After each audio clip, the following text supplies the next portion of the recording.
मनप्रिय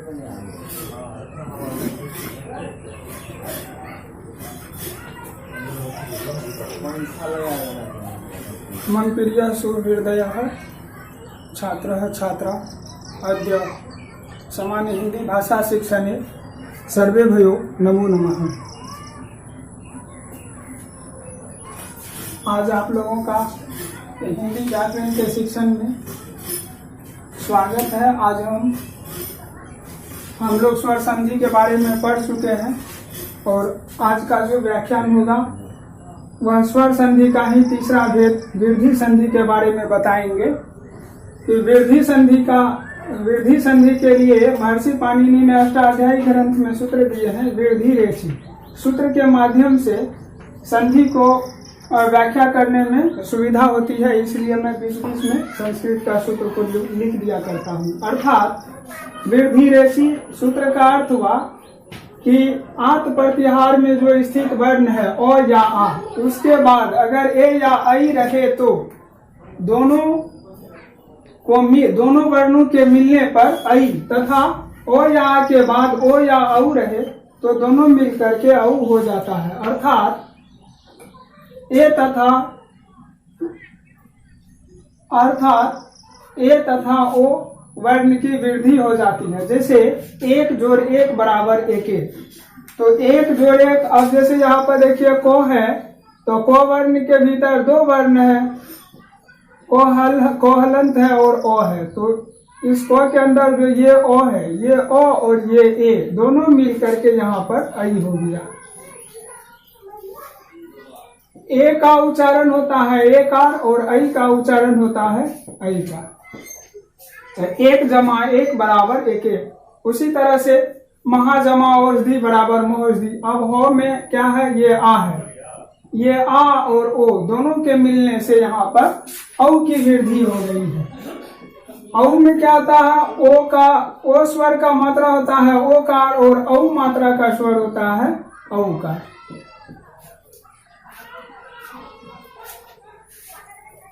वृद्धि संधि के नियम ये है कि ओ या आ के बाद अगर ए या आई रहेगा तो दोनों मिलकर के आई बनेगा। आई का मात्रा होता है ऐ का। ठीक उसी तरह से आत प्रत्याहार में स्थित ये दोनों स्वर ओ या आ के बाद ओ या औ रहे तो दोनों मिलकर के औ होता है। सॉरी, यहाँ पर औ होगा,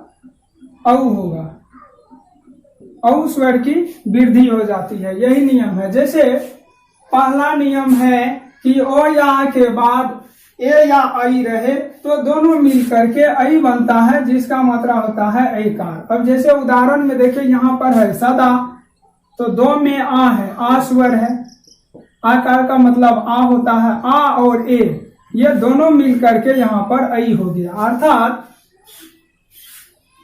आ और ए दोनों मिल करके यहाँ पर आई की वृद्धि हो गई है। ठीक उसी तरह से यहाँ तथा है तो था में आ है, आ स्वर है, आ और ए दोनों के संयोग होने पर फिर यहाँ पर आई हो गया। यहाँ पर देखिए आ और ये हो गया आपको ए, दोनों मिलकर के आई स्वर की वृद्धि हुई। समझ गए?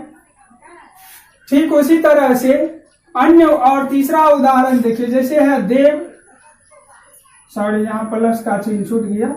जैसे देव जमा एव बराबर देवेव, तो वो में क्या है, ओ है। ये ओ और ये ए दोनों वर्ण आपस में मिल करके आई बन गया।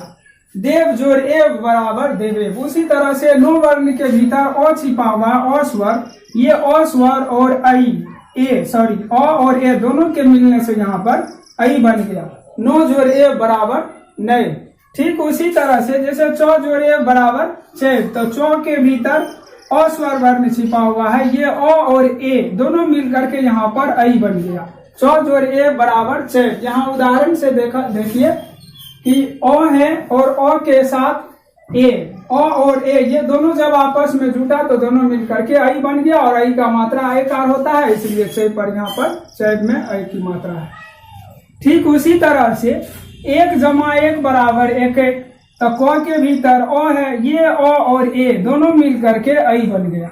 यहाँ तक समझ गए? चलिए बहुत अच्छा। उसके बाद है कि ओ या आ रहे, उसके बाद ओ या औ रहेगा।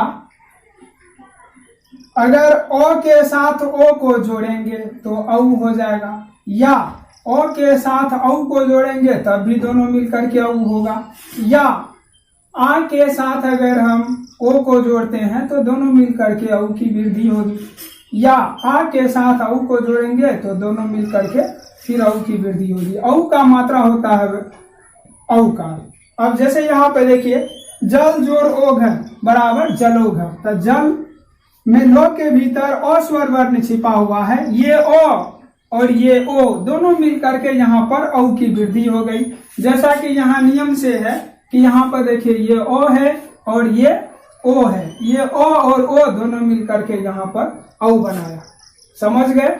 उसी तरह से अन्य उदाहरण देखिए, गिरिह जमा औत्सुक्य बराबर गिरिहौत्सुक्य, तो गिरी में गिरी के जो ह वर्ण है इसके भीतर अ स्वर है, ये अ और ओ दोनों औ दोनों मिलकर के औ की वृद्धि हो गई है, यानी अ और औ के मिलने से औ हो गया।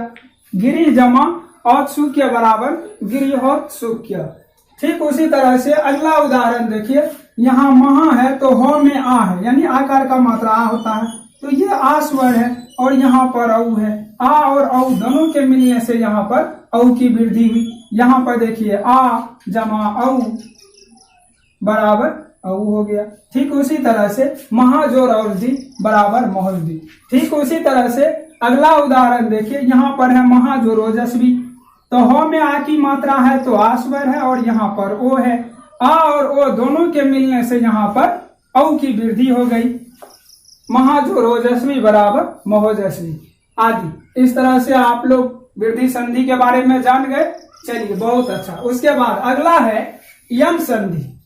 चौथा, यम संधि के लिए अष्टाध्यायी ग्रंथ में महर्षि पाणिनि ने सूत्र दिए हैं इको यनचि।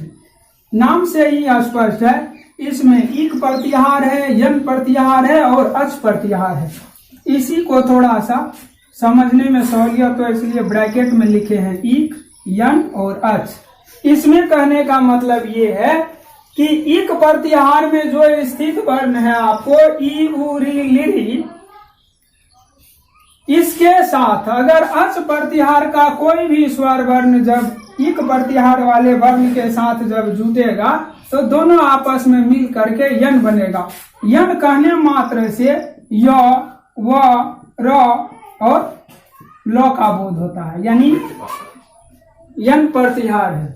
अर्थात इक प्रत्याहार में इसी का अर्थ है कि इक प्रत्याहार में, इक एक प्रत्याहार है, एक प्रत्याहार में स्थित वर्ण ई उ री लिरी के बाद जब अच प्रत्याहार यानी स्वर वर्ण, कोई भी स्वर वर्ण यानी अच प्रत्याहार के कोई भी वर्ण आए तो ई का यो बनता है, ई का यो बनेगा, उ का वो बनेगा और री का रो बनेगा तथा लिरी से लो यन आदेश हो जाता है। जैसे यहाँ पर देखिए प्रति है, तो प्रति में तो में क्या है, हर्षिकार है, तो हर्षिकार का मतलब क्या हो गया, हरस्वी हो गया, और हरस्वी का क्या बनता है, यो बनता है। अब ये यो बना और इस यो वर्ण के साथ ये उ स्वर को जोड़िए तो दोनों मिल करके क्या बनेगा, यो हर्षुकार बनेगा। तो प्रति जो रुकार ई और उ दोनों मिल करके यू बना, इसीलिए यहाँ पर हो गया प्रत्युपकार। अब यहाँ कहिएगा आपकी ये तो आधा कैसे हो गया, तो अब जैसे यहाँ पर तो हर्षिकार है, इसमें दो वर्ण है, एक तो है दूसरा हर्षई है, तो ये हर्षई इसमें से ले लिया गया, हर्षई का हर्षिकार हुआ, तो ये हर्षिकार जब इसमें से वापस है तो से जब अलग हुआ तो ये तो वर्ण आधा हो गया। इसीलिए यहाँ पर प्रति उपकार में ये तो वर्ण आधा है और इसका जो ये हर्षिकार है, ये हर्षिकार का हरस्वी बना और ये हरस्वी फिर यो में यन संधि के नियम से परिवर्तित हो गया और इस यो में जब ये उ स्वर मिला तो ये उ का मात्रा हर्षुकार होता है, तो ये हो गया यो हर्षुकार। तो इसी तरह से ई और उ दोनों मिल करके यू बन गया, तो इसीलिए हो गया प्रति जमा उपकार बराबर प्रत्युपकार। उसी तरह से अभी जो रागत में भी वही बात है, ये हर्षिकार है, हर्षिकार हर्षई स्वर से बनता है, हर्षई स्वर का यन संधि के नियम से यो बनता है, यो में फिर हम आ जोड़े तो यो और आ दोनों मिल करके यो आकार होगा। तो हर्षिकार और आ ये दोनों मिल करके यहाँ पर आ हो गया। और फिर यहाँ अभी में भौ जो है ये भौ वर्ण आधा हो गया। भौ में हर्षिकार है तो इसमें दो वर्ण है, आधा भौ है और हर्षई है, यानी हर्षिकार है तो ये जब ले लिए तो भौ आधा बन गया, इसीलिए यहाँ पर हो गया अभी जो रागत बराबर अभ्यागत, अर्थात ये भौ वर्ण जो है आधा हो गया। ये हर्षिकार और ये आ दोनों मिल करके यहाँ पर आ बन गया। अब यंग संधि के नियम है, इसके बारे में इस पर हम कल चर्चा करेंगे। धन्यवाद।